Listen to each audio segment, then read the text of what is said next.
Okay.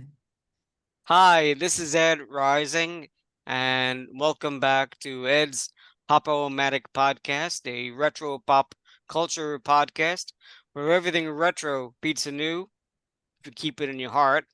And tonight, unfortunately, once again, we are here to celebrate the life of one of our favorite singers and teen idols from the 70s, 60s, and 70s, Bobby Sherman.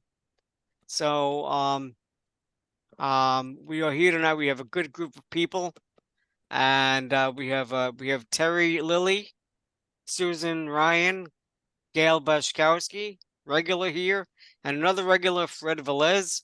Maybe should call them irregulars, but we're all here, and we are all here to say, you know, our tributes to Bobby. Um, so I'm just gonna briefly start. I knew Bobby naturally from the late '60s hit singles that he had, "Little Woman," um, "Easy Come, Easy Go," "Marching to the Music," um, of course, "Getting Together," "Julie, Do You Love Me?" All those hit singles that were very much a big part of my growing up. And what feels sad for me tonight and the last 24 some odd hours is that another piece of my childhood is gone. And I hate to make it about myself, but I think that when someone is in your life, even someone that is um, in the entertainment industry or an athlete or somebody that is part of who you are as a young person. And when that person goes, it's a sad thing in your life, Yep. and so I wanted to introduce everybody in the group and let us all kind of commiserate with each other.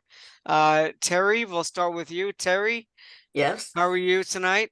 Pretty good. And yourself? Good. And Good. we have I introduced everybody, right? Okay. All Mhm. right. So Terri, can I ask you to share with me your thoughts on Bobby?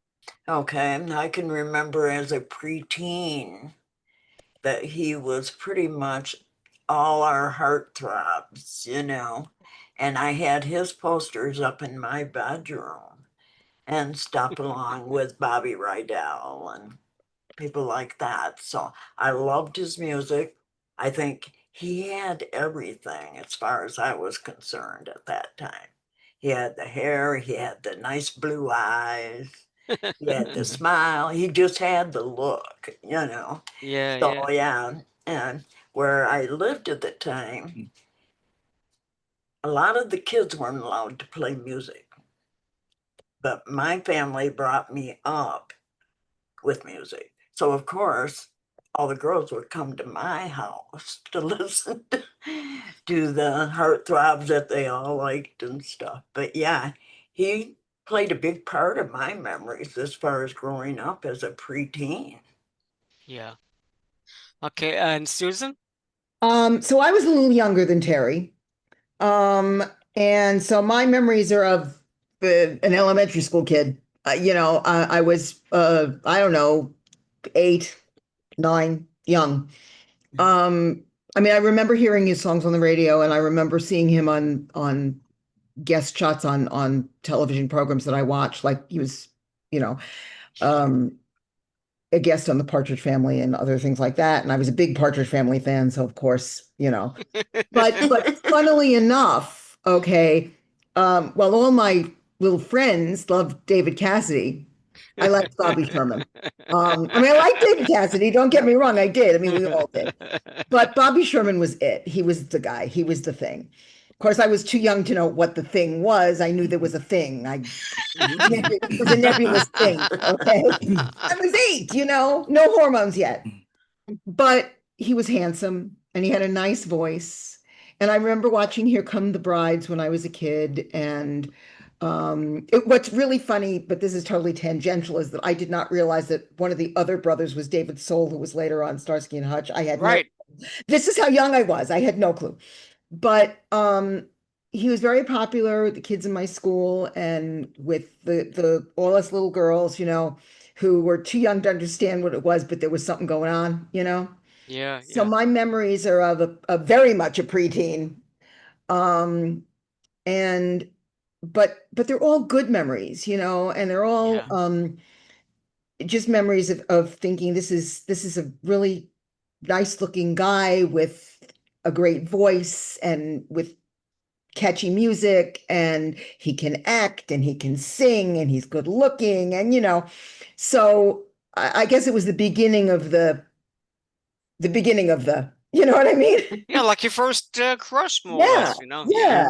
And I Oh, always that's really sweet. liked him, so and then when I found out, we'll talk about this later, I'm sure, what he did in his second act after he was a teen idol, he was he was a good guy, you know. Yeah, absolutely. Okay, and Gail? I agree with everything Terry and Susan have said.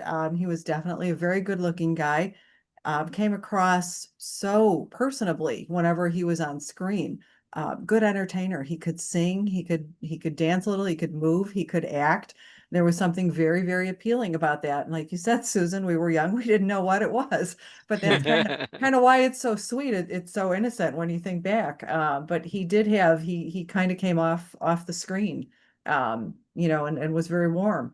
And I think even watching interviews with him in those years and later in life, very good-natured guy. It always seemed like whenever he was on talk shows or something, and always seemed really grateful for the opportunities that he had.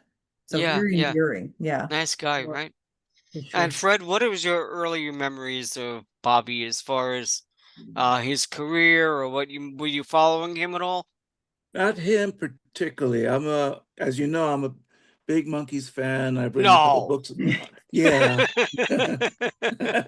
Never. Yeah. Uh, Big Monkeys fan. I've written a couple books on them. But I was aware of Bobby, I think, from the episode The Monkeys at the Movies, where Bobby played Frankie Catalina, the Frankie Avalon type teen idol who was very full of himself. And he was so funny in that. Yeah. And his singing voice was that you hear in the episodes, his real singing voice. And I think a lot of people know that he was in Shindig. Mhm. He a lot of fans remember him from Shindig first, and then he started appearing in other shows. And then, of course, it was Here Comes the Brides. Now, I remember because I was a Monkeys fan, I followed the Monkeys through magazines like Tiger Beat and 16. But there, by 1968, there was Bobby Sherman on the covers of those magazines along with Davy Jones. And I heard a couple of his singles on the radio, like the first one was Julie, Do You Love Me? And I liked that song very much. And I thought, oh, let me check this out. And I got a copy of the single and saw the episodes of Here Comes the Brides and really enjoyed it. There was uh, there was an actor in one of the episodes, Mitch Vogel, I believe, uh, who played uh, a, um, a a young man who couldn't talk, and Bobby, or as his character in Here Comes the Brides, was trying to help him. And at one point, there's a song sequence, and it's Bobby singing "Take a Giant Step." It's the Monkey song. So okay, there you go. There's another Monkeys connection right there. And my wife, Linda, and her sister, um, Lois, were major Bobby babes at the time. And Linda tells me that they used to like sit in the living room or down in the basement and just listen to their records. And there were a lot of Bobby Sherman records they used to listen to. Um, Later on, in the 90s, Bobby did the Teen Idols tour in 1998 with Davy Jones and Peter Noon of Herman's Hermits. Right. And I was fortunate enough to see one of the shows at the Westbury Music Hall in New York. And I was able to get the CD from the show, which has song, songs by each of the performers, including one song sung by Davy Jones and Peter Noon together, and the rest are individual songs, including some of Bobby's hits. And my wife, Linda, like I said, she was a major Bobby babe. Oh, So I good. I got, want to ask you to show the pictures. yeah, so Yeah, I got some of her albums here, very some of which I cool. gave her as Christmas and birthday gifts. And this is the Bobby's Greatest Hits, which opens up, which is pretty cool. That's pretty neat. Yes. I think this is his first album from the Here Comes the Bride's days, the Bobby Sherman album. Do you ladies have those albums? I'm sure they do. Somewhere, I've yeah. got a couple. This is the Here Comes Bobby album, which is another one that opens up.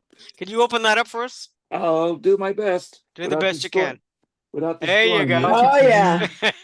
There you I go. sold that as a poster also, if I recall. Yeah, Yeah. and let me see if I can show the inside. You guys can see that okay? Oh, that's nice. Yep. Mhm. Nice pictures. All right, let me put that one away. Oh, let me take out the greatest hits Well, again. I didn't before you really- do that, let me just I'll tell my Here Comes Bobby story. Okay, go ahead. So with the Here Comes Bobby album, but again, one of the first albums that I got for myself. And my brother, in my house, we had a basement, and I had like a corner in the basement where I could put up posters and things like that. So I had David Cassidy, and I want to put one up for Bobby Sherman. My father was not too thrilled with that, but they figured it's a phase. He'll grow out of it, whatever. But so I got a hold of my brother, my younger brother, Mike Christopher, and so Chris is now holding up the Here Comes Bobby gatefold onto the wall, and we're gonna tack it up there. But he's posed with it, and it's hysterical. It's a great picture. I love it. It's one of those great little moments from my childhood. And we had it up for about a week or whatever until eventually I wanted to play the album. There you go. Yeah. Okay, you want to continue?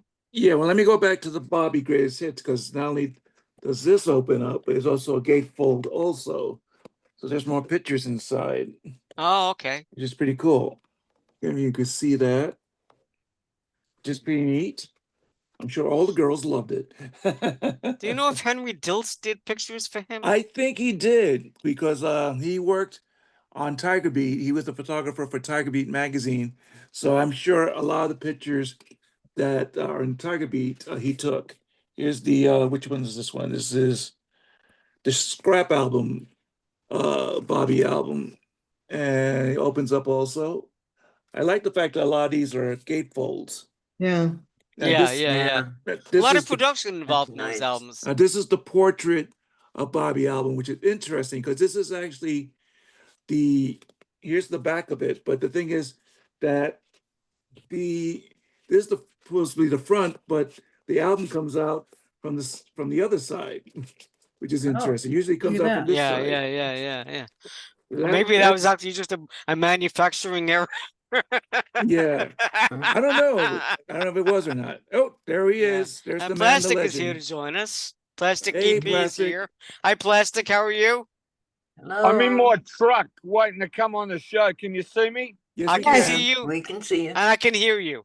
How You know, are you tonight? every time I talk to you, I got a new car or a vehicle.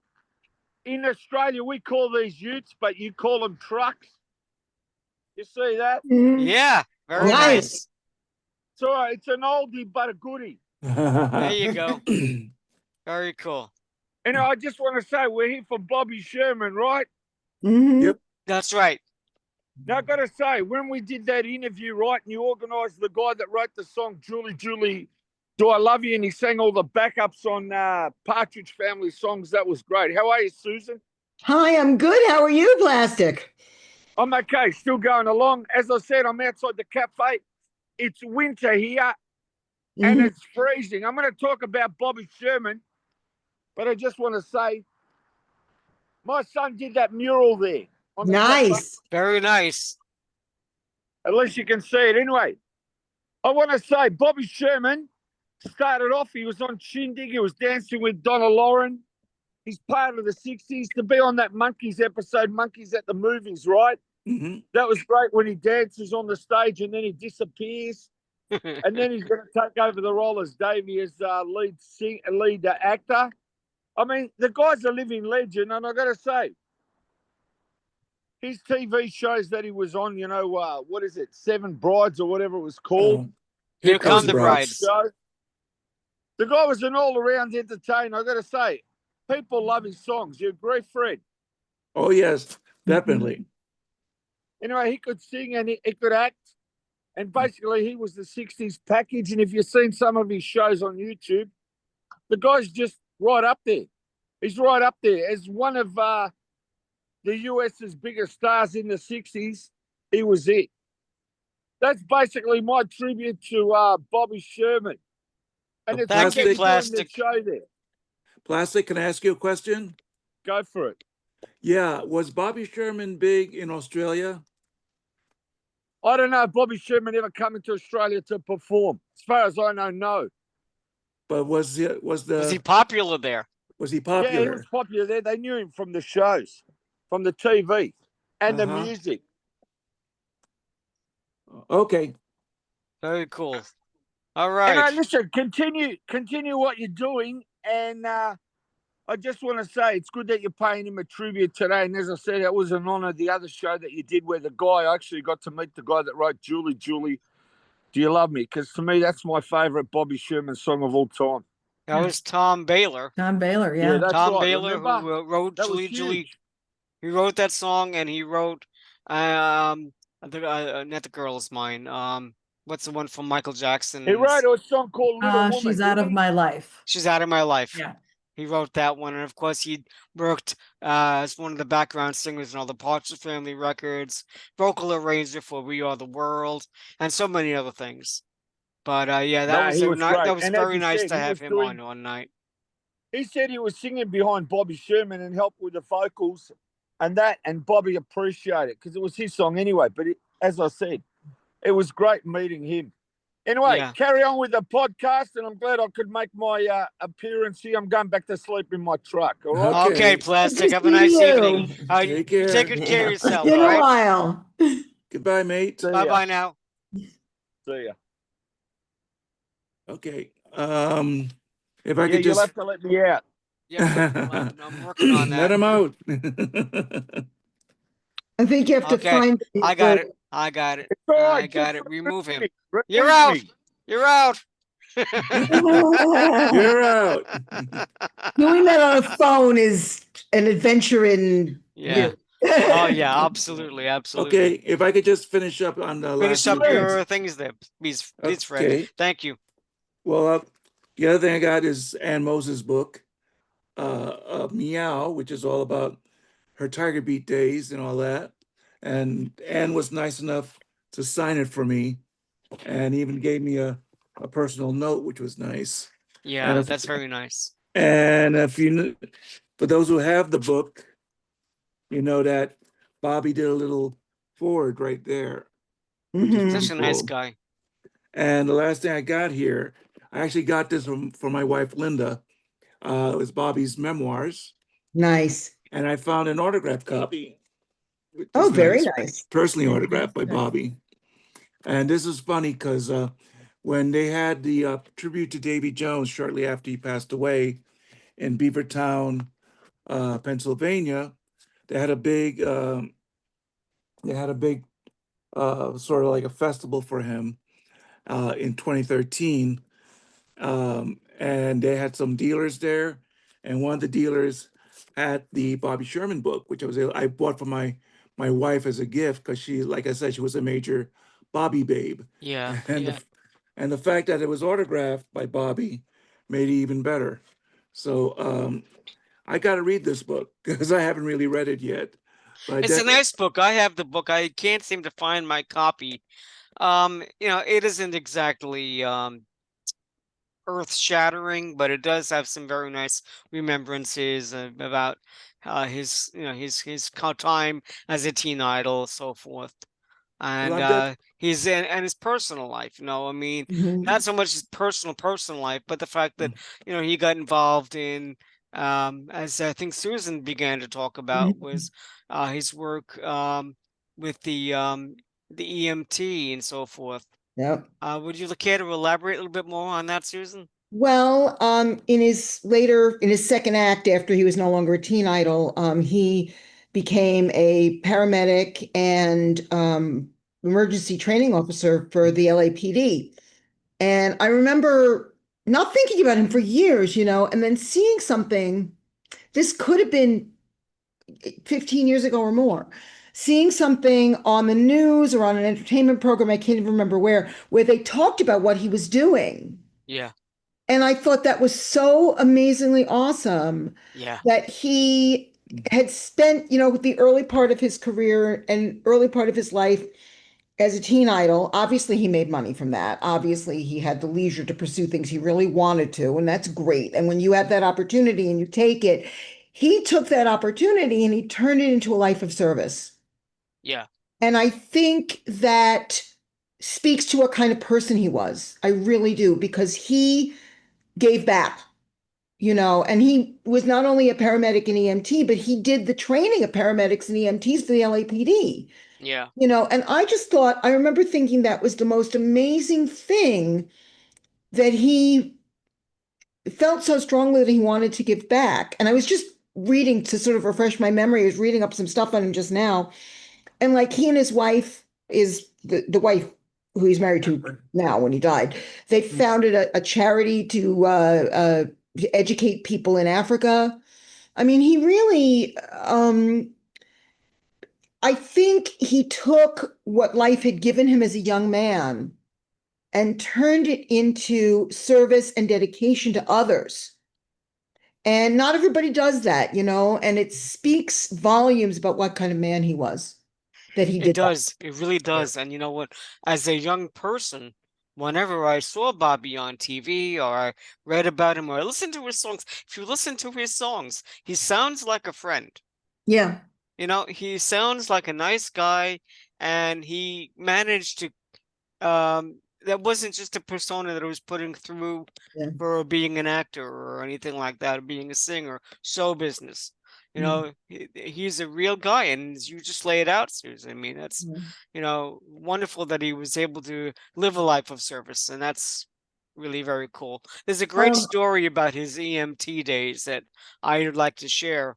I heard the story some years ago where he was responding to an emergency, and there's a woman that was unconscious or whatever, and he's as an EMT, he's trying to resuscitate this woman and so forth, and in the process, and she looks up and she says, "Oh my God, it's Bobby Sherman!" I think that might have set it back a little bit, but but it must have been an incredible moment. it's interesting because we have a cousin who's a New York City firefighter. And he once said to us that there's a certain kind of person that becomes a firefighter or an EMT. They want to help people, they want to save lives.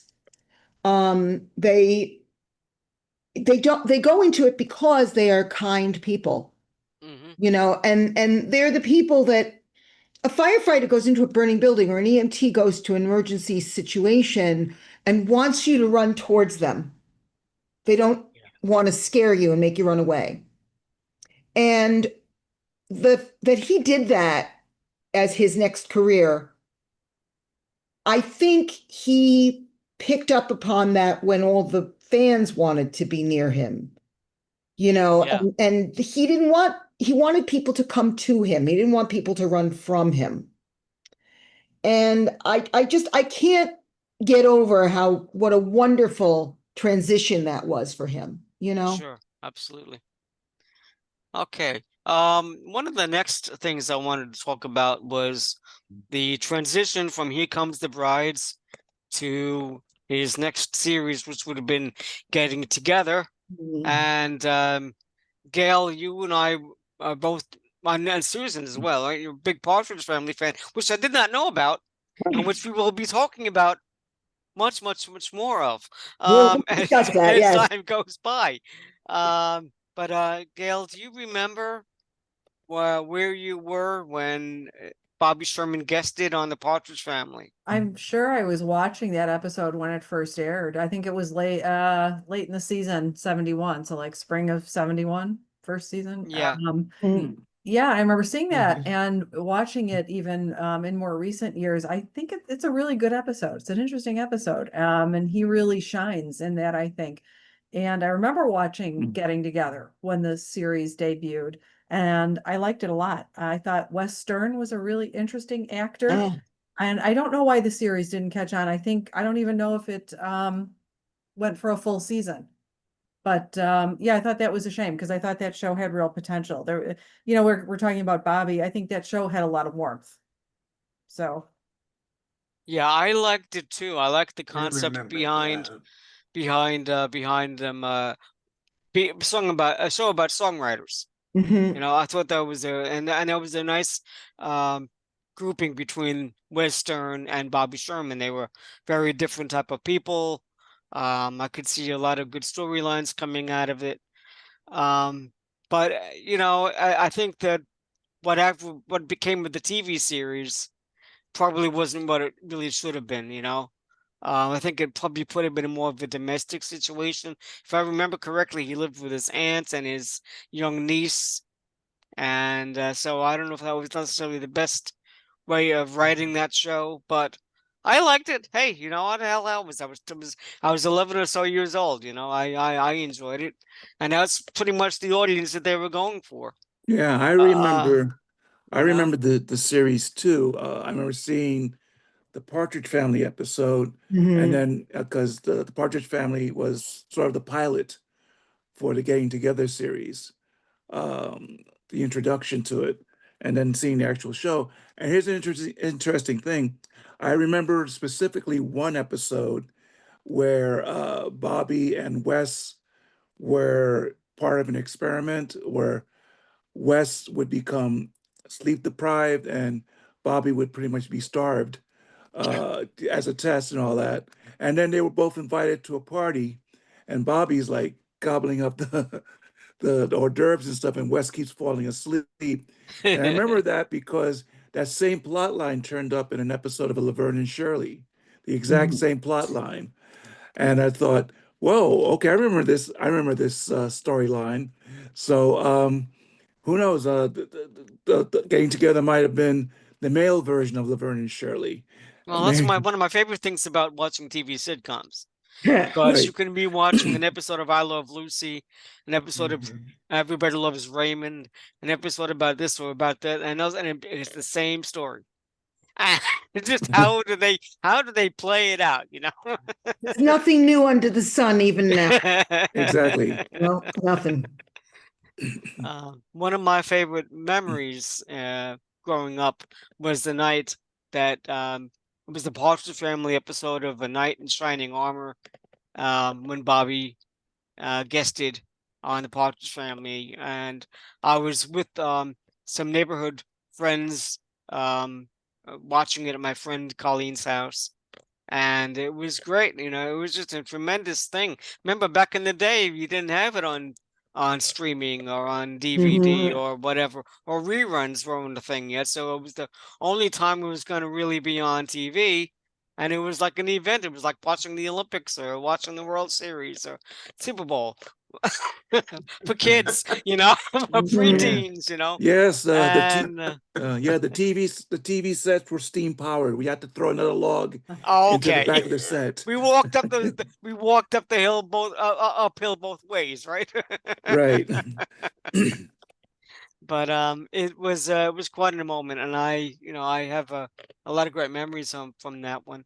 And regarding the getting together, um, the getting together music for that album, I really did like that one. I really I it was one of the albums that um was one of my favorite ones. It was a wonderful song on there called Jennifer, Mhm.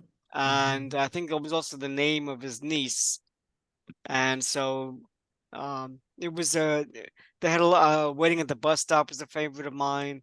Uh, Something about the Pony Express, Marching to the Music, a lot of really good songs. Again, maybe not I mean, they could have been hit worthy at the time. I don't know. I think we've all read about how teen idols in particular have a shelf life of maybe 2 or 3 years at the most. And Bobby managed to extend that a little bit more than most, maybe.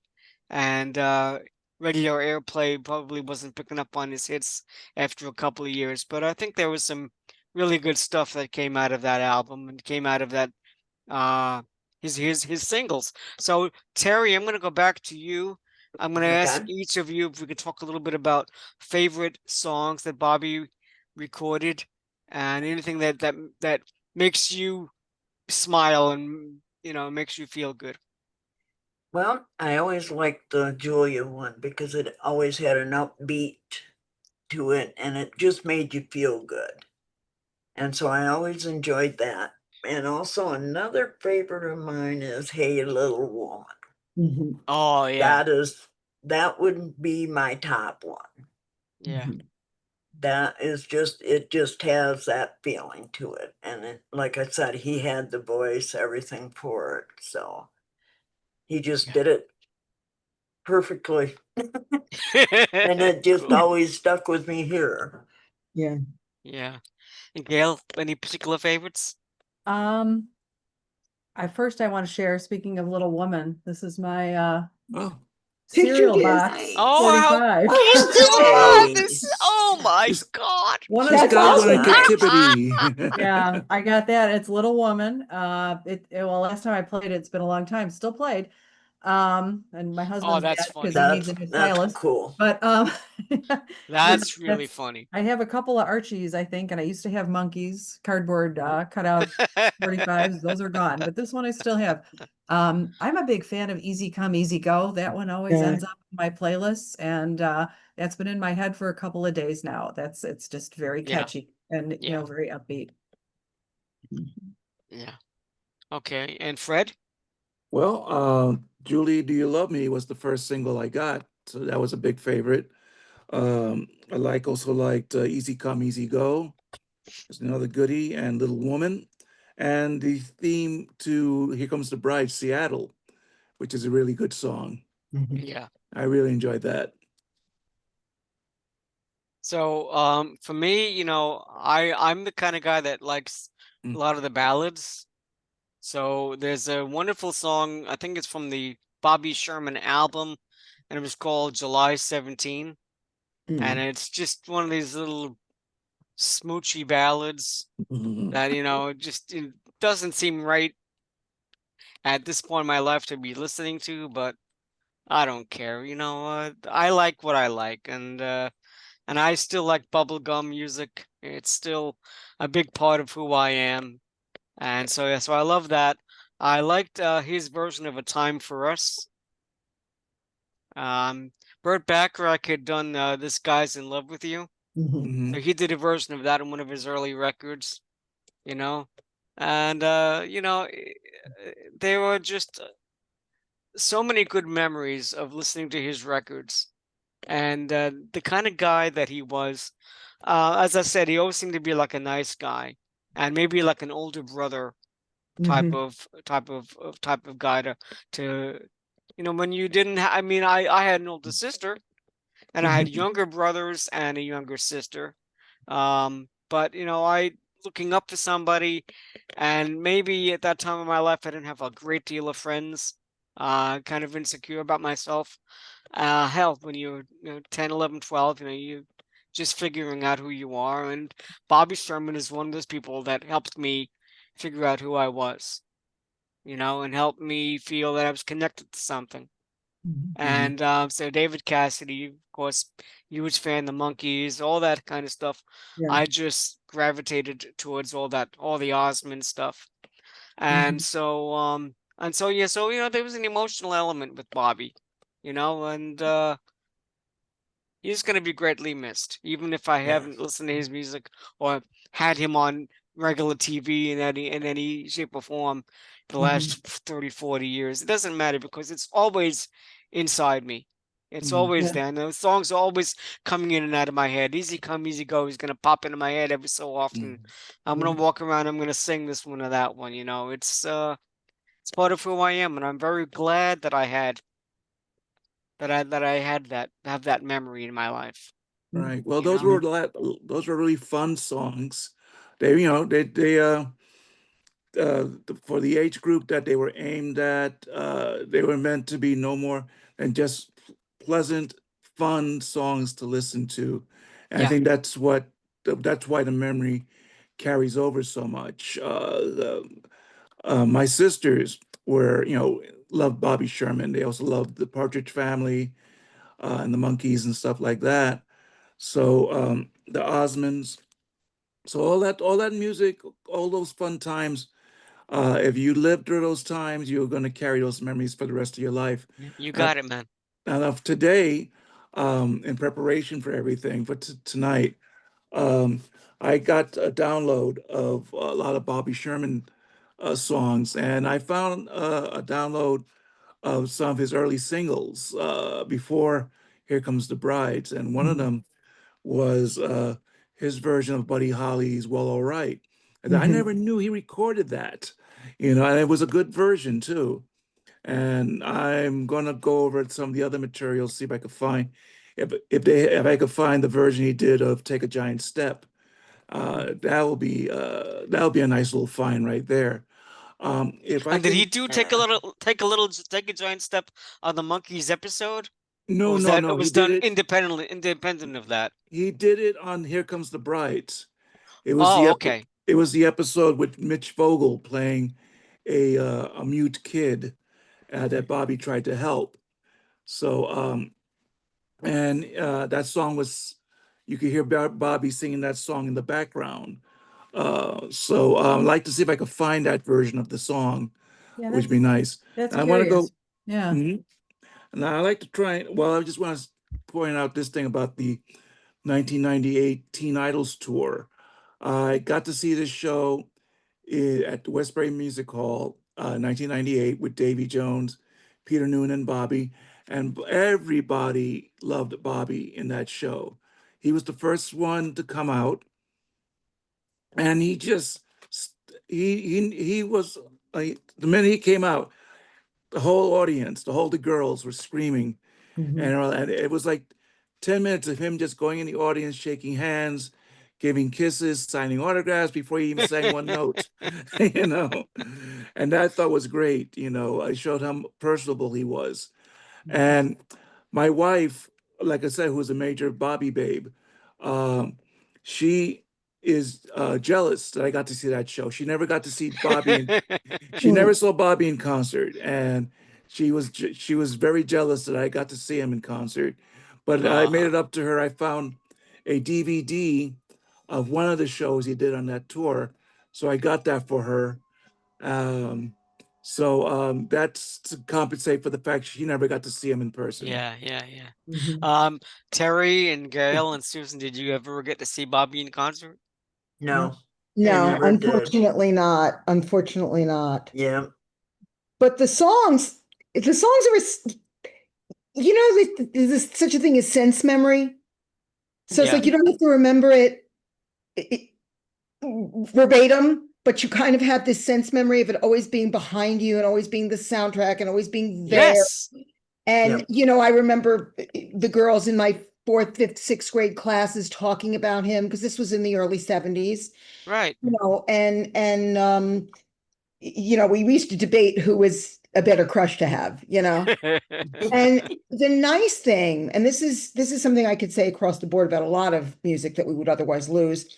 Hmm. Satellite radio, it's an interesting thing because if you listen to we have satellite radio, we have Sirius XM, and if you listen to the 60s channel or you listen to the 70s channel, this music, Bobby's music and other music that might otherwise have not been, they would have had their heyday and then faded away. They're there. And we can relive that time, and we can also pass that memory and why it means so much to us onto younger people. Yeah. So I think that serves a valuable, even though I never got to see him because I was too young to see him. My Right. parents were not going to take me to a concert full of screaming little girls, but they just weren't going to do it. It wasn't going to happen. But the nice thing is that I remember the music on the radio. I mean, I listened to WABC here in New York.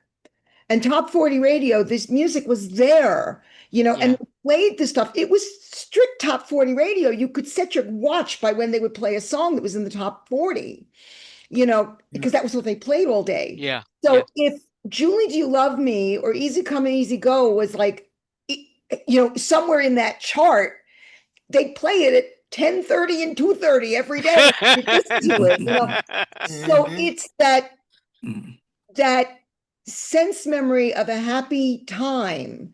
Yeah. The music Yeah. that you listened to when you took your transistor radio to bed with you, or when you took Yeah, your yeah, transistor yeah. radio to camp, Yeah. or you took it to the beach, Right. and you Yeah. could set your watch by it. So there's joy and childhood memory associated with it. And it's all good memory, Yeah. Yeah. So I'm sorry I never got to see him, but it, in my case, wasn't even necessarily necessary. That music is part of the soundtrack of my youth. And that's just it. That's the wonderful thing about it being a soundtrack of your youth or your life or whatever you Yeah. want to call it. Yeah. Because that music means so much to you. Everything that we listen to, it's all part of us. And so like I'll tell you a quick story about you talk about the music coming out of your transistor radio or your boombox or whatever you had. I remember going to the beach as a kid and having the greatest time hearing WABC from one blanket to the next, to the next. And I was like, this is the coolest thing because they'd always do this thing where they give away. This is the top 40 radio station in New York, and probably one of the leading ones in the country. And so they used to do a thing where they would give away WABC pins, buttons, I whatever. still have mine. Still have yours? Okay. And then they would give away $10,000, whatever would be the big prize at the time. And that was a big thing. And then the DJs would tell you, roll your bob, roll your bob, and it was just a great thing. That was Dan Ingram who did That was that. Dan Danny Miller. It Ingram, was yeah. between the songs so that you didn't get sunburned on one song.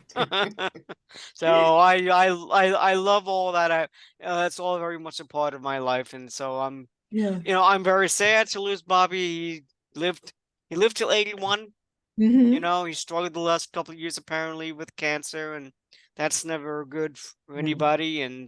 And so I'm sorry he had all that struggle, and I'm glad he's at peace. And I wish we all do. We all wish his family and his friends and fans and Yep. so forth well Yeah. during this very difficult time. But very blessed to have had him in our lives. And You so know how when somebody dies, you say, may their memory be a blessing?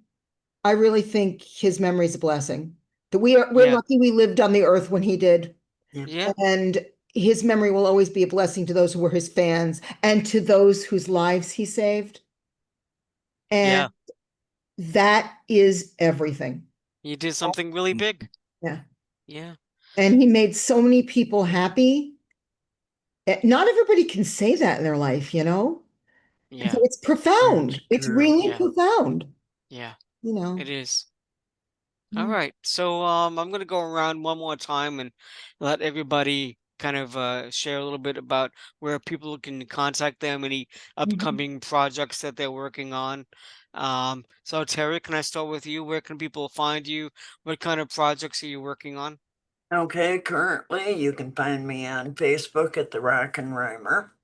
And I am working on volume 2 of Music Legends in the Heavens, which will be another of the 50 iconic musicians that have passed away. And trust me, my list is these last couple months has been kind of going crazy. It's getting long, right? Yeah. Sadly. Yeah. It is.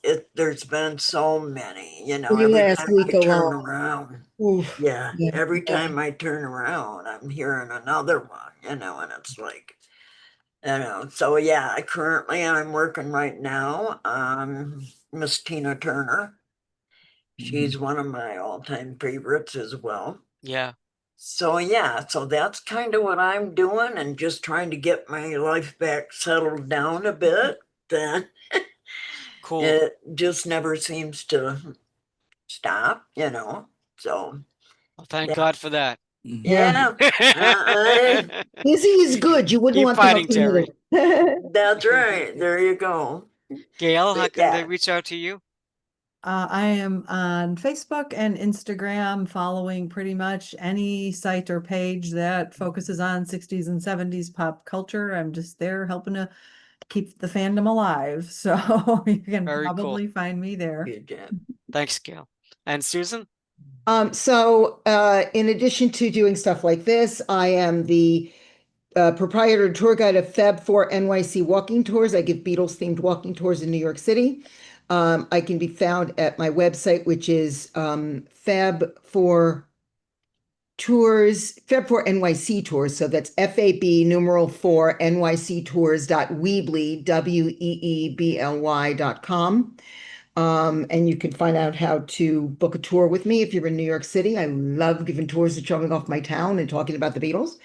I'm also staff at the Fest for Beatles fans. So I will be at the Fest in Chicago, which is the weekend of August 8th, 9th, and 10th in Chicago. So I'm looking forward to seeing people there. I will see Terri there because she's going to be part of the one of the guests at the Fest. And you name it, I do it. I wear many, many hats.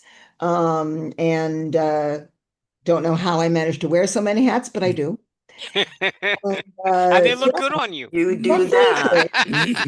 And I just, I'm very keen on my fandoms, and it's a pleasure and a joy for me to talk about it and to teach other people about it. So if you want to find me, and I'm also by the way, co-author of a book called The Beatles Fab Four Cities, which I co-wrote with David Bedford of Liverpool and Richard Porter of London about the four iconic cities that made the Beatles: Liverpool, Hamburg, London, and New York. And that's available on Amazon if you look up Beatles Fab Four Cities. So that's me. Super. Thank you, Susan. And Fred? Okay, well, I'm the author of these two books.